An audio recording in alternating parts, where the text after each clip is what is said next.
H-U-L-L-C-I-T-Y.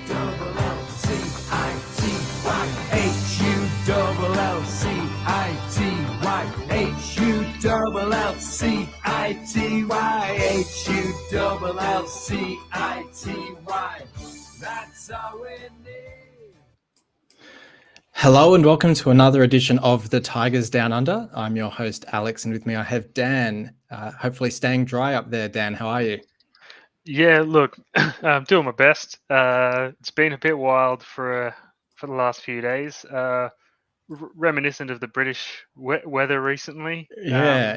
A few wild storms over there as well. I was going to say, it's very weird to have the same weather situation here as the UK at the moment.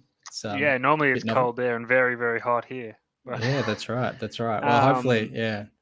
Yeah, but we do my best. I think it's almost all seems to have all pretty much settled down, and it was very bearable with a good result on the weekend. Absolutely, great result on the weekend. 3-0 win over Peterborough. The old enemy, Grant McCann, back. Well, I guess journeying to Peterborough for this game. Yeah, I mean, pretty much the perfect result. Not many changes to the side. I think it was really just Smith up top coming in for force. Ingram back starting in goal. Slater moving to right wing back. So we did switch to a 3-5-2. I think it was Jones that came in as well into that back three. In a really sort of interesting role for Slater, not one that we've really seen before, but one that he seemed to do really well in, I thought. What were your thoughts on the early stages of the game? We were sort of talking at the start of the game. We were a bit concerned. There was a few long balls going up to Smith. We were looking a bit the same as we were against Barnsley. What were your sort of initial impressions? Look, I think the opening was a bit, the first, 5 or 10 minutes was probably a bit lackluster from both sides. I guess trying to feel themselves in, desperate to maybe just jag an early goal with a bit of luck and a bit of fortune, and then set themselves up for the rest of the game, where it seemed to just be, that long ball up top and hope for the best and try and make something happen. But I think what was good was that we settled into that, then into the actual game a lot better than Peterborough did. Obviously, that was then helped along by the first goal, which was reasonably early. What was it, about 20 minutes? But I think it was about 20 minutes. Yeah, it was Fleming into Smith, wasn't it? Yeah, it was a nice little. At first, I thought it was a header, and I was like, "Oh, the smallest bloke on the pitch has got another header." But then, no, it was all very quick. But no, it just looked like the way he was ducking as he moved towards the near post. But no, it was a good goal, and I think one really good for him. He's got one in the league now, as well as his good goal in the cup. But I think he showed a lot more. Not it's hard to explain without slagging force, because I haven't been a big fan of him. Yeah. Look, I haven't been a big fan of Force, but he has also only just come into the squad and the team, and there's rumors about the loan agreement has stipulations about matches played and all that sort of nonsense. And if that's the case, then that maybe that's why he's starting, or was. Now he's injured for a little while, but I think Smith came in and really just showed that hunger and desire that has sort of been lacking from anyone apart from probably Eves over the last couple of months in that forward position.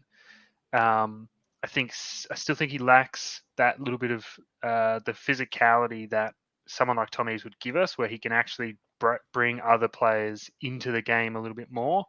But good endeavour, good energy, and scored a goal which set us on our way to a good victory. Yeah, and I think you're right there that, I mean, probably the one thing he's lacking is that physicality. And so I would be really curious to see when Eves is fit, probably Eves rather than Force, because I think Eves is also a bit more physical than Force. I think even. He's just about back. I think there's quite a few that are back for the West Brom game. Yeah, so I'd love to see. I mean, it's an interesting one, because then I don't know where you'd play Lewis Potter if you put Eves up top with Smith. Because you basically then you're choosing between Lewis Potter and Fleming, which seems a tough one. But I guess I'd love to see Smith with a more physical forward like an Eves who can hold the ball up, play him through. Because I think from memory, did they start together against Everton, or did Eves come on in that game? No, I think they started together. They started. They started together because and they were brilliant. Yeah. Like that was Eves's best game for the club, probably, and Smith's one of Smith's best games for the club as well. And then we've never really tried that again, which is sort of puzzling. So I'd love to see that. I don't know what that means for Lewis Potter though, but who was probably the other standout in the game with his 2 goals as well. I mean, that first goal from him almost broke the net. We were sort of talking about how nervous we were that at 1-0, anything can really happen. You get a dodgy penalty for Posh or something like that. All of a sudden, it's a different game. So to get that second to really settle the nerves was pretty brilliant from him. Yeah, look, I think he had one of his, and not to say he's been poor recently, but probably one of his better games over the last say month or so. I think he was quite influential. Got on the ball and was going at players and shooting and taking him on and keeping them guessing. Whereas as other games he's been, I don't know whether he's been kept a little bit quieter or he's just been a little bit quieter, but he seemed to be back to his best, I suppose. I saw the suggestion that maybe Grant had over scouted us in the sense that he knows all about us. He probably told the Posh players Lewis Potter is their best player, and basically instilled the fear of God into the Posh players about Lewis Potter, and so they kind of I don't know, maybe they paid him too much respect, and so that actually probably played into his hands. I don't know, but it seemed to work. It's an interesting one. I was intrigued to see how that would go with McCann obviously having just signed for Peterborough. Obviously didn't have much time with him. I think it could have been pretty different had he, if that was his, 3rd or 4th game in and he'd had a little bit of time to work with them and train with them and they sort of got what he was, understood what he wanted from them a bit more. But it's hard. I think that sort of that first game, the same with when Shotter came in for us, is you're just sort of doing what you're already doing. And we, were lucky enough to be going okay and picked up that win against Swansea. And then, we thought we were going to carry on the run, but as then Shotter got his hands essentially into the team and started working, changing those tactics or making those adjustments that he thought were necessary.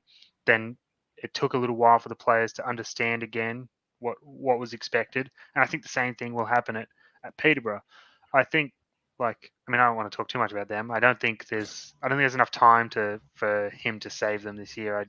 But I can't see why he couldn't, if he can, keep that squad or whatever, and replicate what he did with us. I mean, which I assume is the idea. They still have a good, a decent squad if they can keep that together for next season. But look, hopefully we don't have to play them next year. Yeah. That's all I think. Hopefully we don't play him next year. Yeah, that's right. I think that's probably why he's been brought in there. I think it's more with the view of getting them promoted from League One and then maybe building on that. Whereas I think they've probably given up on this season. I guess on us as well. Honeyman came off at halftime. I think was it Walsh that came on for him? I'm sort of doesn't feel like I think so. Yeah. Yeah. Probably a few concerns around Honeyman. I didn't actually catch if there was any comments in the post match about any issues for him. It might have just been precautionary. And well, I was saying to you before the episode as well, it's nice to be in a similar position to last year now, where we back to a game every week just about. So we've actually got a bit more time for players to rest up after the games, which is good. And then the other one was Wilkes coming on in his return from injury. Looked a bit more trim, bit more on it. I think there was a chance late on for was it KLP or was it someone could have played Wilkes in potentially for a chance towards the end, but didn't. I think it was Lewis Potter, I think, going for his hat trick. But no complaints in the game. Got through reasonably unscathed. Got the 3 points against a relegation rival and hopefully pretty clear of the drop zone now. Yeah, look, I think overall an important game and an important win. I think in terms of performance, not much you can complain about. Interesting comments from is it Frankie Dent or whatever his name is, coming out and saying that we didn't create many chances. He's got the old script. He's got the League One script in front of him. He's forgotten that we're in the Championship now. I was reading his article and they went through the stats and we had 15 shots and 11 on target or something, and they had 6 shots and 2 on target, and he was trying to argue that it was a pretty even game, and I'm like, what? Anyway, But Yeah, look, I think Wilkes' return. Look, I haven't been a big fan of Wilkes at this level, but he came back and he looked much more like what we saw from him last season.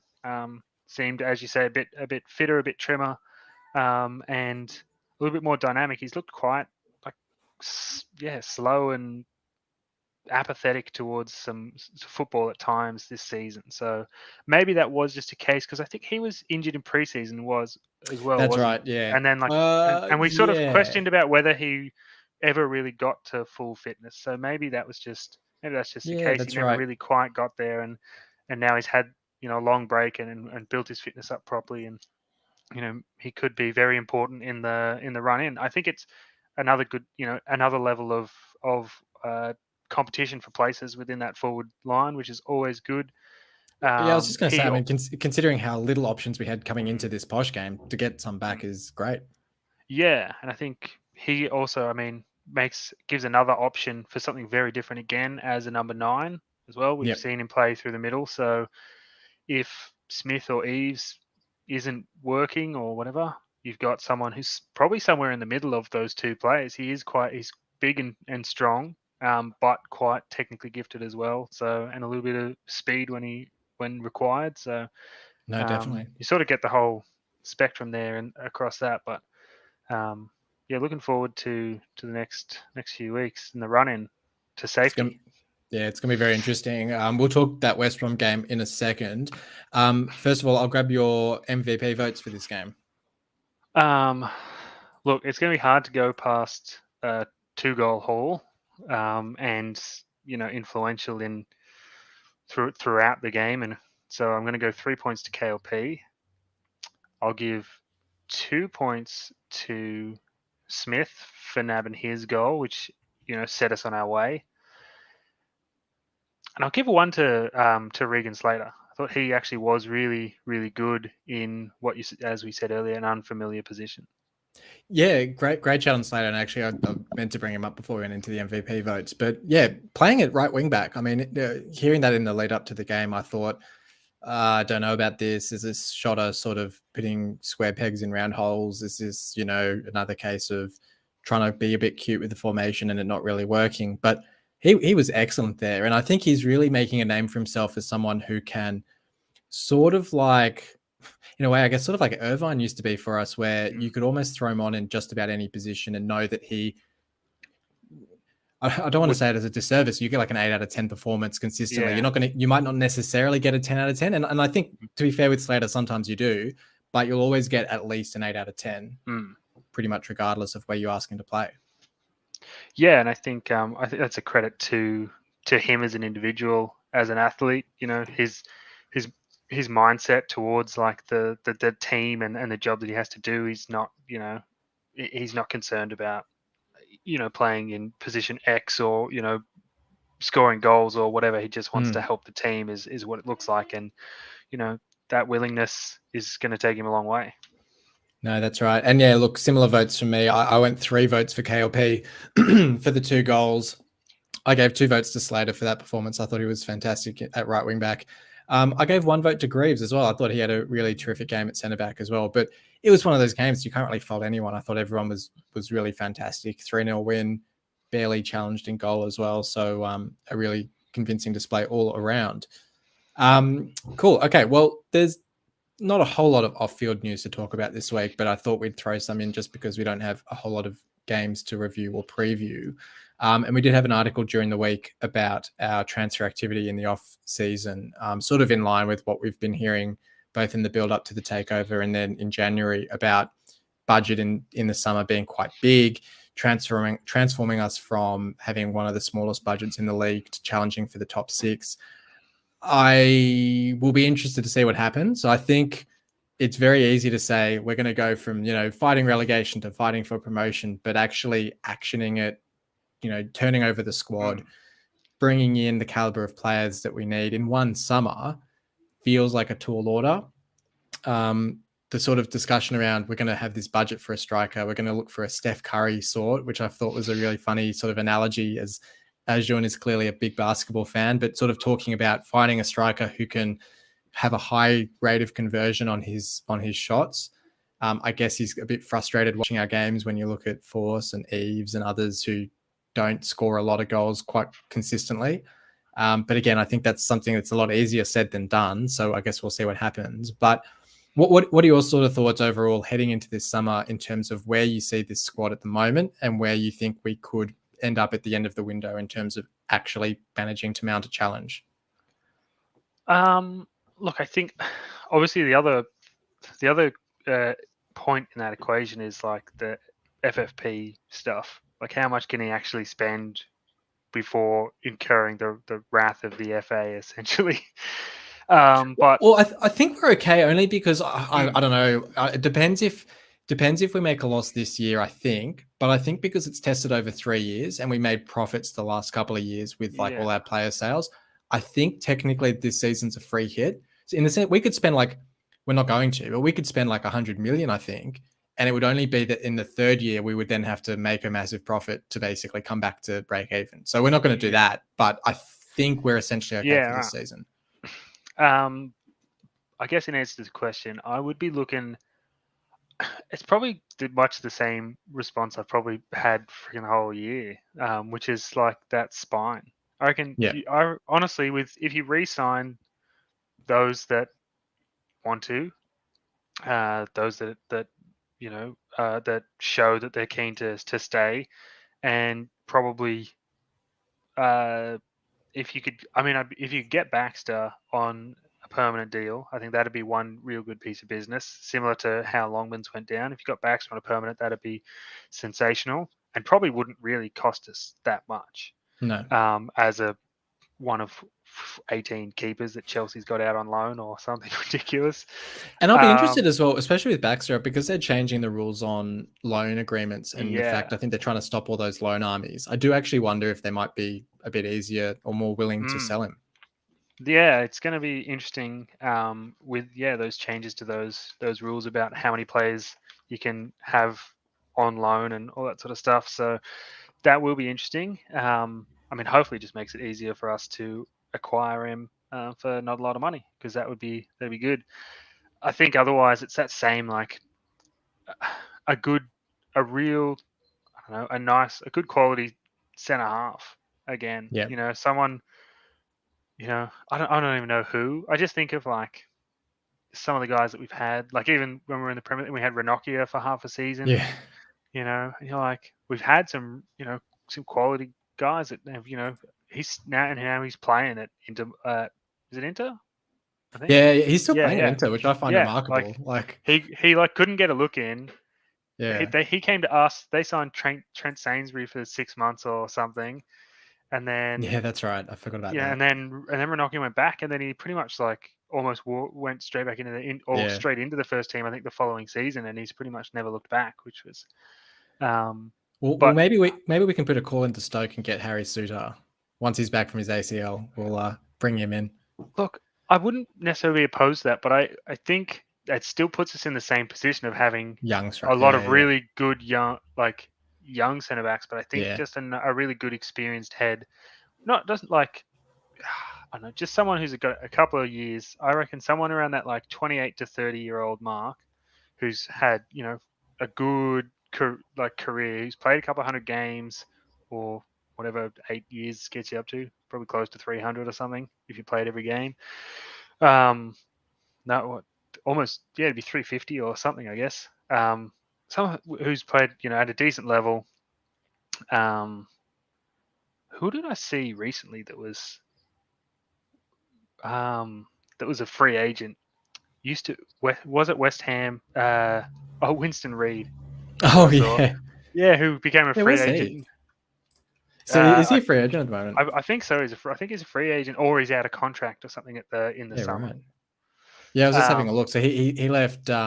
He was at Brentford on loan last season, maybe, or it might have been the season before. Played 11 games, and I don't think he's been at a club for the last 12 months. So that might answer the question, but not necessarily him, but like I get your point. I'm just trying to think of experienced centre backs who would be probably at the level that we could feasibly try and get. Like we're not going to get or even like a Craig Dawson who's at West Ham, who's getting on a bit, but will probably want to play on. West Ham might look to upgrade him, therefore he might drop down a level. That's the sort of player where you say you've got the Premier League experience, you're coming to the end, but you're there to mentor the younger defenders. You're giving them that taste, that motivation to get up to the Premier League. And, it's like Gary Cahill going to Bournemouth. Yeah, look, I think, we're not going to go and sign Laporte from Man City or anything like that. But like, I think, hey, don't set any ceilings. I mean, who knows? Stranger things have happened, but I think, like, yeah, if you can get, as you say, maybe someone who's getting towards maybe the end of their Premier League career or whatever, or the end of their career at a club in the lower half maybe of the Premier League, would be a good addition, I think, to, as you say, mentor and help some of these younger guys to develop. You look at the promotion season with Bruce. We got Abdullah Faye from West Ham. I mean, they were a bit lower down the table at that point, but they were still a Premier League club. He'd been at Stoke and other clubs in the Premier League, played, I don't know, 15, 20 games for us, I think, maybe a bit more that season, but he was just there more for his experience. Yeah. And then, I don't know, look, I think what's been interesting this season with Smallwood is at times you go, he's out of his depth. He's physically not he doesn't physically have the legs or whatever to make it at this level. But then also when he's missing, we go, boy, we missed him. Yeah. And so I kind of think even someone in that a new centre defensive mid would not be would not be a bad acquisition. I know we've got Slater. I was just gonna say you could play Slater there. Yeah. Who goes in there? But I kind of think the same, because Slater's what's Slater, 22, or if he's even that. Again, we've got really good young players. I think just three, striker, centre mid, centre back of experienced players who can mentor, the guys around them. Because again, if you look at the forward line, if you can get a good centre forward in there, or a good forward who can go help KLP, help Tyler Smith, help Wilkes, help Longman, then that is going to be almost of more value than if you can just get someone who's going to score 20 goals. And that's why I'm sort of curious about what we're going to do, because we have such a young squad that I look at, for instance, like you're saying, so I look at our defense, you look at Greaves, you look at Jones, you look at, I guess, if we sign Bernard on permanent, which is also what we're talking about potentially doing, you go, they're all young players, they're all developing. So you bring in someone theoretically who's better than them, who might be 28, 29, you're sort of replacing them, you're stunting their development, and you're not going to get a much, 3-4 years out of that player. Similar at the other end with forwards, like you're saying. Do you necessarily bring in, I don't know, like a Dwight Gale who's 30, and you say, yeah, he'll produce at a championship level, but then you're not playing KLP as an example, a hypothetical, but you know what I mean? You sort of say, well, yes, theoretically it's a better option to bring in the Gale option, but then would you rather play a Tyler Smith and get 10 goals out of him and develop him? It's going to be really, and look, and at the end of the day, maybe you just have a bigger squad, you rotate, you get players playing less games, but you're managing the squad a bit better. So it'd be interesting to see kind of what direction we go. Yeah, look, and I guess on the Bernard one, I can see why we would want to, but I guess that's sort of the opportunity where you go, well, maybe you just go, he's done his job this year, he's got his experience, everyone's benefited from this arrangement, but instead of just signing him again and having another, that's the position you fill with a more experienced one. I think he's definitely, of all of the loanees, he's definitely the one where I'd be like, great, if we sign him, cool, I'm happy. If we don't sign him, I'm not devastated. Getting Longman and Baxter to me is more important. Yeah, I have similar sentiments about the current situation. But I think what's good is that I guess we still do have quite a few out of contract, but all the indications seem to be that they want to sort that out nice and early. So hopefully those conversations are taking place, and we'll start getting some news sooner rather than later anyway.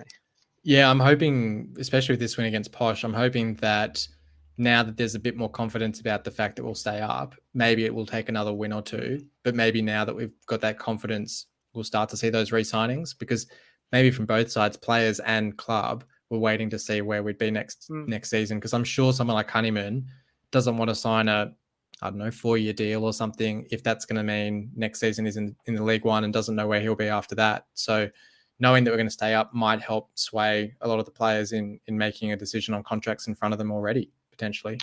Yeah, absolutely. I think it's that security of future, and if we can get to a point where we know we're going to be in the championship again next year, that'll make that decision a lot easier for a lot of players. Particularly, yes, guys like Honeyman, KLP, who were, maybe, or KLP already on the verge of moving earlier, in the January window. So lots of talk about wanting to play at a high level. I think if we, fell apart and got relegated, I think he'd be looking to jump ship at the first opportunity, and I wouldn't blame him for that. But so I think you're right in that once we secure safety mathematically or otherwise, then it'll make things a lot clearer in that contractual negotiations department. Yeah, no, absolutely. Well, speaking of players potentially leaving the club, we are on to our triple flashback feature of the week, and this does involve players who have previously left the club. The question for this week is, can you name the last 3 players who have left City and moved to Australia, to an Australian club? So these are players who played for Hull City and then played for an Australian club with nothing in between. So I think there's actually only 3 players. So the last 3 or all 3. See how you go. Look, I think I can. For once in my life, I actually feel confident about this one. It involves the A-League, so it's sort of yeah. Look, it's a little bit closer to home and a little bit easier to think about. But one is definitely Robert Corrin, because he went to Melbourne City, and I remember him signing, and it was just after I think a year or 2 maybe after I'd started following City.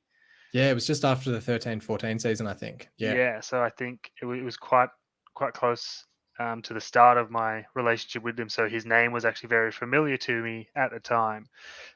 So that's definitely one. The other 2 are names that I have come to know since as Hull City players. Did not know them, that they were City players at the time of their City careers. One would be current, Perth Glory manager, Richard Garcia. Playing at the moment, actually. Yeah, Richard Garcia, absolutely. And which club did he move to? Do you know? Oh, this is sort of a trick question. I'm assuming he went to Hart, because he came a little earlier than. I was going to say it's a trick question because it's Melbourne City's previous name of Melbourne Hart. Yeah. But he played for about 4 A-League clubs, I think. Because he played for Hart, then he went to Sydney FC, then he went to Glory. We finished off at Glory. Was there somewhere else in between? Maybe not. Did he go back? Did he go back to City at all? Maybe he went back to City. I don't know. He was in blue shirt a lot. Maybe I'm just getting confused. I don't know. But he played for a couple. And then the other one would be again, one that I found out much later, but I do remember him from his time in the A-League, Danny Allsop.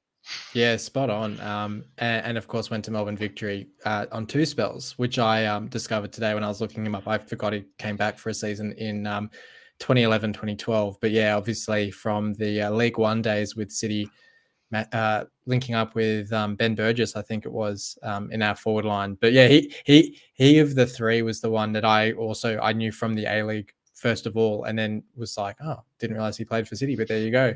And of course, in our quiz with to Hull and back, he was the player I had in my mind as the first Aussie to play for Hull, but for City, but of course wasn't actually the player in question. But yeah, well done. That's the 3 of them, all playing for Melbourne clubs first of all, making the move. Corrin, I guess, was sort of the impressive one because he joined from the Premier League because we'd stayed up that season. We just played in the FA Cup final. He was then released and made his way across to Melbourne City. And I really thought he was going to have a really good spell with City. I think he just had a few injuries that sort of curtailed him. But bit of a shame. But I went to their first game of the season thinking I'd get to see him, but they had David Silva, not David Silva. Who was the player they signed? Who was that Spanish striker? He used to be at Arsenal. Once upon a time. Yeah. Name's gone out of my head as well. And I was like, oh, cool. I get to, and he played like 8 games and then went to New York City. Yeah. And I was like, cool, I get to watch you play, but I was actually much more keen to watch Robbie Corrin. But anyway, no, yeah, I can't remember the name now. It's gone out of my head. Spanish striker. It'll come to me. Yep.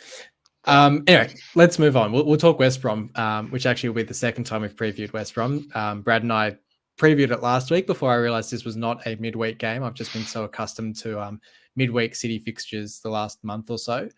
And it is against a familiar foe in Steve Bruce, so back-to-back weeks against former managers. And I think they've lost, well, they have no wins in their last 6 or 7 games, I think. I don't know if they've lost all of them. I'd almost say he's in trouble. It's a really weird situation because they've brought him in to sort of fight back and get into the promotion places, and they're now sitting sort of mid-table, where you almost say, well, do you want him to be at the club next season, rebuilding, bringing in players, shaping the squad? Yeah, they're down in 13th now. They've only got 2 more wins than we do, which is pretty remarkable. You almost say as West Brom, do you sack him? Do you bring in a caretaker? Do you sort of sweep out the squad? Do you back him in? Do you say, it's your squad to build for next season for promotion? It's a really weird sort of middle ground that they're stuck in at the moment. It's, only early March. They only hired him 2nd of February. But if you're not going to make the playoffs, do you want Steve Bruce as your long-term championship manager? I don't know. It's a bit of a weird one. But and I think their next 2 after us is like Huddersfield and Fulham as well. So there's a whole lot of pressure riding on them knocking us off. How do you see it? How do you rate our chances? Look, I think it's going to be interesting. I think we'll have regained some confidence after the win again on the weekend. So, us, I wouldn't necessarily say riding high on confidence, but it's only the one win. But regaining some confidence up against a team who must be devoid of confidence, having, as you said, gone 6 or 7 without a win. So I think it's going to be one of we've shown in throughout the season in the league that if we turn up on and we play and we're turned on the day, we turn up and play, that we can match it with anyone. So I think I'm hopeful. I'm hopeful that we'll come out and we'll perform again and do the job. And it looks like, I think, as I was sort of alluding to earlier, that perhaps that teething period with the new manager is maybe over now, and we're sort of hopefully now they've got the gist of what he's expected. He spent a lot of time rotating players, and we seem to be starting to get closer to a more stable first 11. So perhaps he's figured out what each player is capable of and how they fit into within his own system. So they're still dangerous.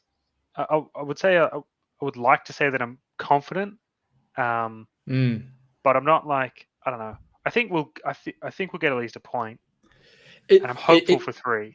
Yeah, it feels a bit to me like the Preston game where I feel confident, but they're still a dangerous team to play against. And Preston, of course, then beat us. So it's a game, and weirdly, it's sort of like that mid-table side, which is a bit of a disservice to West Brom. I don't know. They sort of deserve to be called a mid-table side at the moment. But it's an interesting one because I don't know how we'll play, like whether we go for it because we say they're a weak opponent, they're sort of there for the taking, or if we say, well, they've just come out of the Premier League, they've got a pretty good squad of players, do we need to show them a bit more respect? And I don't actually know which approach would work out better, because I almost feel like if we play like we did against Fulham, for instance, if we sort of load that midfield, we put Slater, Smallwood and Honeyman, if he's fit, in that midfield, sit back and just sort of wear them down. I guess sort of frustrate them.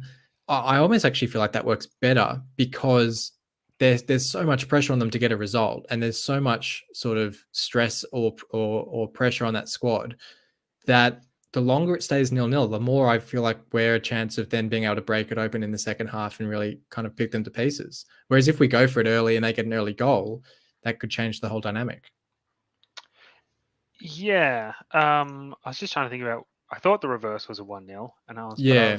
I was afraid that I had thought of the wrong game or something. But no. So It was that game where, I was having a look. So Grant scored at about 70 minutes. So sort of similar to all our results around that time where like we got the 0-0 with Bournemouth and stuff like that, where we were sort of, it was that weird period where we were playing like well enough, but we were losing all our games where it was like, I don't know how to feel about our results. Yeah.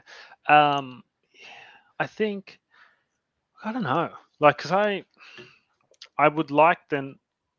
I kind of want us to just go out and play our game and go at them and see what we can do. And if you can, and similar thing, if you can you nab a goal in the first 15 or 20 minutes, they'll be rocking. And I think with already having their confidence would be low, and the same like in that new managerial, teething phase for them, that perhaps we're better off.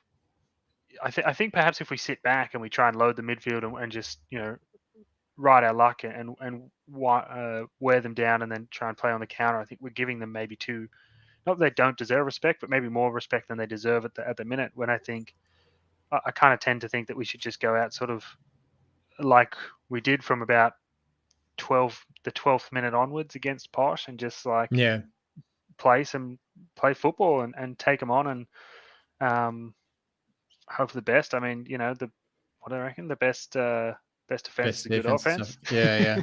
And look, and that's if we've got the ball, then they don't have it. So yeah, and look, and that's totally fair as well. Like if we go out and, as you say, if we go out and get an early goal, then they're going to be completely shattered. So that could totally work as well. Like that's totally valid. How do you sort of see the lineup? I almost feel like this is really tough because even though, as you say, we're sort of getting this more settled lineup, now that we have all these players back from injury, it sort of complicates things again because, Slater's done so well at right wing back and Fleming at left wing back. So that almost picks the forward line because you have KLP up top and Smith's just scored. Do you drop Smith after scoring for Eves, or do you get Eves in there with Smith and put KLP, I don't know, where Honeyman was playing or something like that? Like, if Honeyman's out injured, but like, I don't know. It's really difficult because you've got like 13 or 14 players to fit into 11. Yeah, look, I think I'd probably be inclined just to leave it as stable as we could.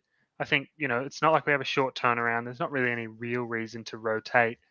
And I think we run the risk of perhaps just what's happened a few times is bringing, those players back from injury and throwing them straight in as if they're the savior almighty or whatever, and then having them, get re-injured or, before they're really ready. And I think if you had Smith start, if Eves and Sadamanesh are back and sat on the bench, you've got two really good options that are quite different to each other again, and so you then can make an actual tactical decision and go, okay, Smith is like tiring. We need someone who, or like whatever, this is not working. We need someone who can hold the ball up. Okay, Eves comes on, or you go, or you need pace to run at them. Yeah, that's we've got him on the back foot. We need to keep this momentum that Smith and KLP and that have created for us. So someone like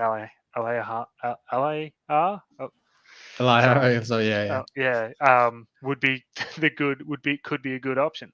So I think perhaps just being able to stack our bench essentially might be the best option. And then again, they might get a 20 or 30 minute run out, which is not too much on a return from injury. And then look at, if they can have the impact that we want them to, then, maybe that's a next, do you look at bringing them in from the start for the following, whatever's after West Brom. Would you start Baxter in goal, or would you stick with Ingram?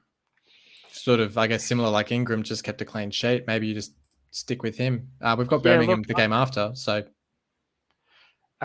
which could be going to be an interesting game. yeah, I don't know. I feel like if you just threw Baxter back in again, I think Ingram's just going to go, what the hell do I have to do to? yeah, Because that would be twice in the one season where he's been performing well and been dropped for Baxter. And like not even like it's one thing if like Ingram had got injured and then Baxter had come in and cemented his place, but I thought Ingram was doing fine. They just yeah, weren't. It was at that point where he was pulling off lots of really good saves. There's a couple of funky little like mistakes, but nothing that was like that really like changed our games or like gave away like real bad goals that our defense like wasn't doing worse anyway. Some of the yeah. marking off set pieces, particularly, like was not Ingram's fault. That that's the dude. That Sheffield United game, yeah, But like he wasn't even injured. He just like they just threw Baxter in, and then Ingram never got a look in until Baxter was sick and injured himself.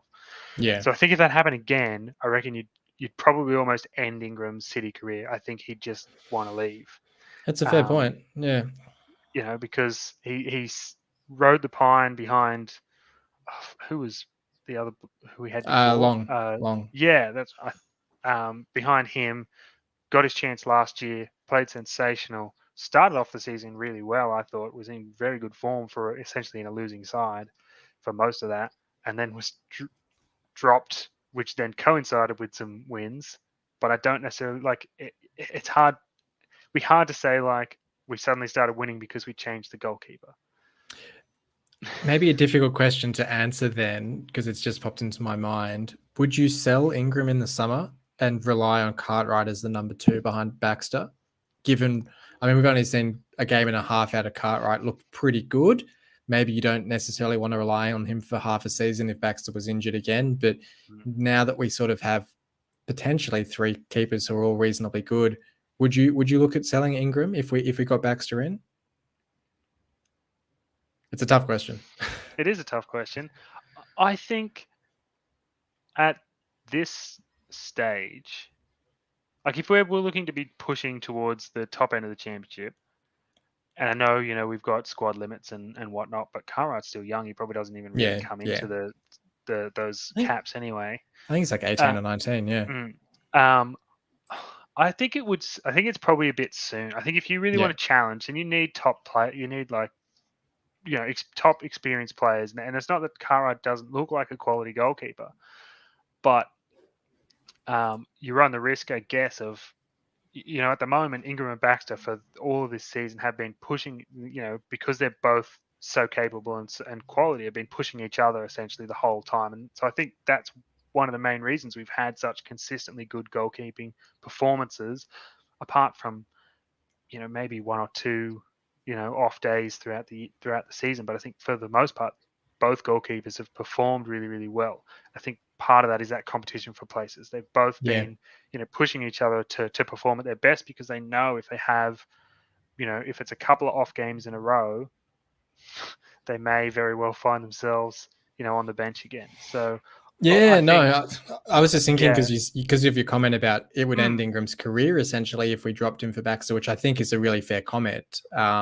It sort of kind of went into my mind. It's like, well, would that not that I don't rate Ingram at all, but like, would that be the worst thing if we sold him? But no, look, and I think it's a fair point. If we want to challenge for the top end of the division, you want 2 quality keepers. You don't want, like I sort of said, you wouldn't want to necessarily rely on Cartwright for half a season if it came to it. But yeah, it's an interesting one to see how we manage it in the summer, because if Baxter comes in on a permanent, I'd assume he'd be coming in as the number 1 and Ingram would be number 2. So whether he'd be happy to go back to that, I don't know.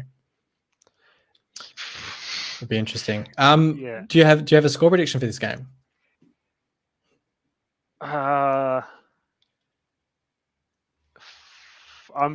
just going to go confident. I'm going to go 2-1 victory. Nice one. Yeah, I'll go a 1-0. I think maybe like a KLP goal first half, and we can just sort of hang on, or an Eves goal maybe in the second half, and we can just sort of hang on to that gritty 1-0 win. would really set us up because, as you said, we've got that, or as I said, but then you said it was an interesting game. We've got Birmingham the game after, which will be a pretty massive game when you look at the state of the table. How many? Well, try and put a number on it. How many more wins do you think before we can sort of breathe easy? It's real hard to say because it's not. I think it's not even It's necessarily not, about our wins. It's that whole like we're playing a Barnsley game where, losses yeah, essentially. and But I Derby, think, yeah. like, because I think currently, I think I said earlier, currently we're 14 clear, I think, at the moment of the drop zone. Yeah. And I think I said to you earlier today that, like, if we could get 2 wins where those bottom teams drop points, And I'll pull the table up while we're talking. And move up to a 20-point buffer. I think that would be enough. You know, mathematically, no, but I think just in a general sense, like, that would be enough. I can't see, Peterborough, Derby, or Barnsley going on a, 7-game unbeaten run to make up those points while also having us go without picking up any points in that time. So I think, honestly, probably 2 or 3 more wins, and I think what is it? It's about 45 or something is normally a safe sort of a number anyway. So 45 to 50, I think, but that's in a normal season, and I think Barnsley, their points total is so low for a normal season, and Barnsley and Derby as sort of the sides that pick out of it. Yeah, Derby sort of throws the table out a little bit because they're like a false position. Yeah, because they have. What's that? 10 wins, 12 draws is like. Yeah, they've accrued 42 double, points. Yeah, they've accrued double the amount of their deduction. Yeah, that's right. So, which is Bonkers. wild, and and that's why you sort of go, oh well, they're down the bottom, like we'll stay up, and you go, well, actually, the points that they need to gain per game, they're probably actually already doing. It's just that it doesn't look like it.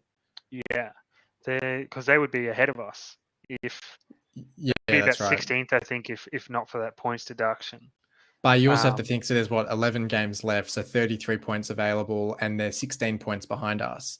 So they would need to basically pick up more than half of the remaining points with us not picking up a single point, essentially. So because for every point that we pick up, like if we win a game, they have to win like 2 games or something like that. It's. I think we're pretty, which is bonkers when you think that Derby took 6 points off us. You think if we did the double over Derby, we're not even considering it. Probably would be put us on 43. 43 would be 15. Yeah. And 43 would be 20 points clear of Barnsley. We wouldn't even be thinking about it. But that's the situation. Probably and if 2 we or 3 Barnsley more wins as well, even that's higher and true. even more safe. But yeah, that's right. Yeah, I probably agree. 3 or 4 more games. I was sort of looking at it earlier today about mathematical safety, and I think that's still a while off, but we're going to get to theoretical safety probably. Yeah, if we get to 45 points, I think, like you said, 45 points, it's what 2 and a bit wins. I think would just about do it. Well, I think that just about does us. So thanks for joining me on this one, Dan. No worries. Every time I come on, I make them go quite long. I really got to find a way to speak more concisely.